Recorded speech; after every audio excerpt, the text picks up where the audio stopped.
আমাদের শিক্ষা ব্যবস্থা, সেইখানে কম্পিউটারকে বাদ দিয়ে আমরা শিক্ষার কথাটা ভাবতেই পারি না। আমরা পদে পদে এই কম্পিউটারের শিক্ষার যে সুবিধাগুলো প্রতিটা ক্ষেত্রেই অনুভব করি এবং দেখি। খুব ভালো লাগছে। আমি এই বিদ্যালয়ের যে ডিরেক্টর মিঠু মোহাম্মদের আমন্ত্রণে এখানে এসেছি, তাকে এবং তার ম্যানেজমেন্টকে সাধুবাদ জানাচ্ছি। কম্পিউটার শিক্ষায় নতুন দিগন্ত। সমসপুর আইডিয়াল একাডেমির কম্পিউটার কক্ষের শুভ উদ্বোধন। সমসপুর আইডিয়াল একাডেমি আজ হেমতাবাদ ব্লকে শিক্ষার ইতিহাসে এক গুরুত্বপূর্ণ অধ্যায় রচনা করল। বহু বছর ধরে এলাকার অন্যতম বিশ্বস্ত শিক্ষা প্রতিষ্ঠান হিসেবে পরিচিত এই একাডেমি নিয়মিতভাবে পড়াশোনা, শৃঙ্খলা, খেলাধুলো এবং সহ শিক্ষা কার্যক্রমে বিশেষ সুনাম অর্জন করেছে। সেই ধারাবাহিকতায় আজ প্রতিষ্ঠানের উদ্যোগে উদ্বোধন হলো অত্যাধুনিক কম্পিউটারের কক্ষের। বর্তমান যুগ সম্পূর্ণভাবে ডিজিটাল প্রযুক্তি নির্ভর। ছোটবেলা থেকে শিক্ষার্থীদের হাতে সঠিক কম্পিউটার শিক্ষা তুলে দেওয়া এখন সময়ের দাবি। সেই লক্ষ্যে সমসপুর আইডিয়াল একাডেমি এই কম্পিউটার কক্ষের নির্মাণ ও উদ্বোধনের মাধ্যমে প্রযুক্তি শিক্ষায় আরও এক ধাপ অগ্রসর হলো। কর্তৃপক্ষ জানিয়েছেন, সমাজকে এগিয়ে নিতে আধুনিক শিক্ষা প্রযুক্তিগত দক্ষতা জরুরি, আর তাই বিদ্যালয়ের ছাত্রছাত্রীদের উন্নত ভবিষ্যতের কথা মাথায় রেখে উদ্যোগ নেওয়া হয়েছে।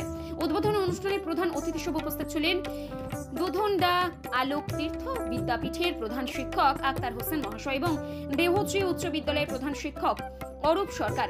এছাড়া উপস্থিত ছিলেন এলাকার বিশিষ্ট সুনাগরিক, প্রতিষ্ঠানের শিক্ষক শিক্ষিকা ও বিদ্যালয়ের প্রধান শিক্ষক মোহাম্মদ মিঠু। প্রধান অতিথিরা জানান, সমসপুর আইডিয়াল একাডেমির এই উদ্যোগ শুধু প্রতিষ্ঠানের জন্য নয়, পুরো এলাকার শিক্ষা ব্যবস্থার পক্ষে একটি যুগান্তকারী পদক্ষেপ। শিক্ষার্থীদের ভবিষ্যৎ গঠনে কম্পিউটার শিক্ষার গুরুত্ব অপরিসীম। Digital platform, online class, smart learning সবকিছুর ভিত্তি হলো কম্পিউটার জ্ঞান। তাই এই একাডেমির উদ্যোগ সময়োপযোগী ও প্রশংসনীয়। অতিথিরা আরও বলেন, বর্তমান প্রতিযোগিতার যুগে কম্পিউটার শিক্ষায় দক্ষতা অর্জন না করলে শিক্ষার্থীরা পিছিয়ে পড়বে। তাই বিদ্যালয় শুরু থেকে এই বিষয়ে গুরুত্ব দিচ্ছে, তা সত্যি প্রশংসার যোগ্য। তারা আশা প্রকাশ করেন, এই কম্পিউটার কক্ষ ভবিষ্যতের মেধাবী, প্রযুক্তি বান্ধব শিক্ষার্থী তৈরি করতে গুরুত্বপূর্ণ ভূমিকা পালন করবে। সমসপুর আইডিয়াল একাডেমি বরাবরই শিক্ষা, চরিত্র গঠন ও সামগ্রিক উন্নতির উপর গুরুত্ব দেয়। বিদ্যালয়ের বৈশিষ্ট্যের মধ্যে রয়েছে মনোরম ও শান্ত ক্যাম্পাস, সাজানো শ্রেণীকক্ষ, সিসিটিভি নজরদারি, নিজস্ব পরিবহন সুবিধা এবং বিস্তৃত খেলার মাঠ। এগুলোর সঙ্গে এবার যুক্ত হলো কম্পিউটার শিক্ষার সুব্যবস্থা, যা প্রতিষ্ঠানটির অগ্রযাত্রাকে আরো গতিশীল করবে। পরিশেষে প্রতিষ্ঠানের পক্ষ থেকে জানানো হয়, শিক্ষার্থীদের সঠিক প্রযুক্তিগত দক্ষতায় প্রদান তাদের প্রধান লক্ষ্য। আগামী দিনে কম্পিউটার শিক্ষার পরিসর আরো বাড়ানো পরিকল্পনা রয়েছে। উদ্বোধনী অনুষ্ঠানে উপস্থিত সকলেই সমসপুর আইডিয়াল একাডেমির এই আধুনিক উদ্যোগকে আন্তরিক অভিনন্দন জানান। আমি আক্তার হোসেন, দুধনডা আলোক তীর্থ বিদ্যাপীঠের প্রধান শিক্ষক। আজ এখানে আমাকে আমন্ত্রণ জানানো হয়েছিল সমসপুর আইডিয়াল একাডেমি মিঠু ভাইয়ের তরফ থেকে। প্রোগ্রামে অংশগ্রহণ করতে পেরে ভালো লাগছে, কারণ আজকের আধুনিক যে আমাদের শিক্ষা ব্যবস্থা, সেইখানে কম্পিউটারকে বাদ দিয়ে আমরা শিক্ষার কথাটা ভাবতেই পারি না। আমরা পদে পদে এই কম্পিউটারের শিক্ষার যে সুবিধাগুলো প্রতিটা ক্ষেত্রেই অনুভব করি এবং দেখি। হ্যাঁ, সেটা আমার নিজস্ব জীবনের ক্ষেত্রে হোক বা বড় কোনো ম্যানেজমেন্ট হোক বা যে কোনো বিষয়ে, আমাকে কিন্তু কম্পিউটারের ব্যাপারটাকে গুরুত্বটা দিতেই হবে এবং এই বিষয়ে একটা জ্ঞান আমার মধ্যে থাকতেই হবে। তো আজকের দিনে যে ছাত্রছাত্রীরা এখানে পড়াশোনার জন্য আসছে, তারা যদি এখন থেকে এই সুযোগটা পায়, তাহলে ভবিষ্যৎ জীবনে এরা আরো ভালোর দিকে এগিয়ে যাবে, আধুনিক শিক্ষায় শিক্ষিত হতে সুযোগ। অরূপ সরকার, দেহশ্রী উচ্চ বিদ্যালয়ের প্রধান শিক্ষক। খুব ভালো লাগছে।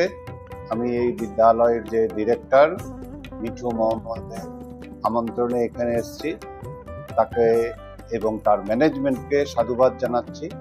এই কারণে যে একটা প্রত্যন্ত গ্রামীণ অঞ্চল সমসপুর, সেখানে এই ছোট ছোট ছেলে মেয়েদের কাছে এই বিজ্ঞান চর্চা এবং বর্তমান যে আধুনিক যুগে কম্পিউটার শিক্ষা, সেটা সকলের কাছে তুলে ধরতে এই সমসপুর আইডিয়াল একাডেমি ভীষণভাবে সাহায্য করছে এবং তারা এখান থেকে শিখে বর্তমান সময়ে যে কম্পিউটার যে অপরিহার্য জীবনের প্রত্যেকটা ক্ষেত্রে, সেটা শিক্ষা ক্ষেত্রেই হোক, যোগাযোগ ক্ষেত্রেই হোক বা চিকিৎসা ক্ষেত্রেও কম্পিউটারের অবদান অনস্বীকার্য। সেই কম্পিউটারটা তারা হাতে কলমে শিখবে, এখান থেকে শিখে তারা প্রাথমিক ধারণা নিয়ে যাবে, এটা ভেবেই খুব ভালো লাগছে। অ্যাকচুয়ালি আমাদের দীর্ঘদিনের বাচ্চাদের এবং অভিভাবকদের একটা চাহিদা ছিল যে আমরা সমস্ত আইডিয়াল একাডেমিতে যদি আমরা কম্পিউটার ল্যাব করে বাচ্চাদের মানে নিজের হাতে ওদের শেখাই, তো আমরা বিভিন্নভাবে চেষ্টা করে আজকে আমরা সেই কাজটা সম্পন্ন করতে পেরেছি। আমরা 20টা কম্পিউটার নিয়ে এসে একটা কম্পিউটার রুম রেডি করে আমরা আজকে কম্পিউটার ভবনটা উদ্বোধন করি। ক্লাস 5 থেকে ক্লাস 10 পর্যন্ত সমস্ত বাচ্চাদেরকে শেখানো হবে, ধাপে ধাপে শেখানো হবে। হ্যাঁ, সপ্তাহে 2 দিন করে আমরা ক্লাস করাবো তাদেরকে। কম্পিউটার টিচার আমাদের নিয়োগ করা হয়ে গেছে, কারণ বর্তমান সমাজ ব্যবস্থায় টেকনোলজি এত উন্নত রয়েছে, প্রযুক্তিবিদ্যার যুগে আমরা যদি কম্পিউটার শেখায় পিছিয়ে থাকি তাহলে তো সমস্যা। কারণ প্রতিযোগিতামূলক সমাজ ব্যবস্থায় এখন পুঁথিগত শুধুমাত্র বই পড়ে যে বাচ্চাদের পূর্ণাঙ্গ শিক্ষা লাভ করা যাবে এটা সম্ভব নয়। তাই কম্পিউটার শিক্ষাটা খুব জরুরি রয়েছে, কারণ ব্যবসা থেকে শুরু করে চাকরি থেকে শুরু করে জীবনের প্রতিটা মুহূর্তে কম্পিউটার প্রয়োজন রয়েছে। অ্যাকচুয়ালি আমাদের ছাত্রছাত্রীরা এমনিতেই পড়াশোনা যথেষ্ট ভালো, আমাদের শিক্ষক শিক্ষিকারা খুব পরিশ্রম করে বাচ্চাদেরকে পড়াশোনায় ডেভেলপ করানোর জন্য। তো কম্পিউটারটা যেহেতু আমার ছিল না, মানে কম্পিউটার আমরা থিওরিটা আমরা করাতাম, প্র্যাকটিক্যাল আমরা করাতাম না। আর থিওরিটা আমাদের চলতো, থিওরিক্যাল ব্যাপারটা আমাদের প্রতিনিয়ত আমরা ক্লাস করাতাম, কিন্তু প্র্যাকটিক্যাল না থাকার কারণে, প্র্যাকটিক্যাল না শেখানোর জন্য বাচ্চারা কিন্তু কম্পিউটারের ধারণা থেকে একটা পিছিয়ে যাচ্ছিল। তাই আমরা এটা কম্পিউটারটাকে প্র্যাকটিক্যালি শেখানোর জন্য এই কম্পিউটার ভবনটা নির্মাণ করলাম, এবং আমরা আশা করছি বাচ্চারা খুব ভালো একটা আনন্দের সঙ্গে এরা কম্পিউটারটাকে শিখবে। 2026 শিক্ষাবর্ষে আমাদের অ্যাডমিশন শুরু হয়ে গেছে। আমাদের আসন সংখ্যা অনেক কম, তো যাই হোক আমরা ভর্তি চলছে। আমরা এই ডিসেম্বর পর্যন্ত ভর্তি প্রক্রিয়াটা চালু রাখবো, পরে আমাদের ভর্তি বন্ধ করে দেবো।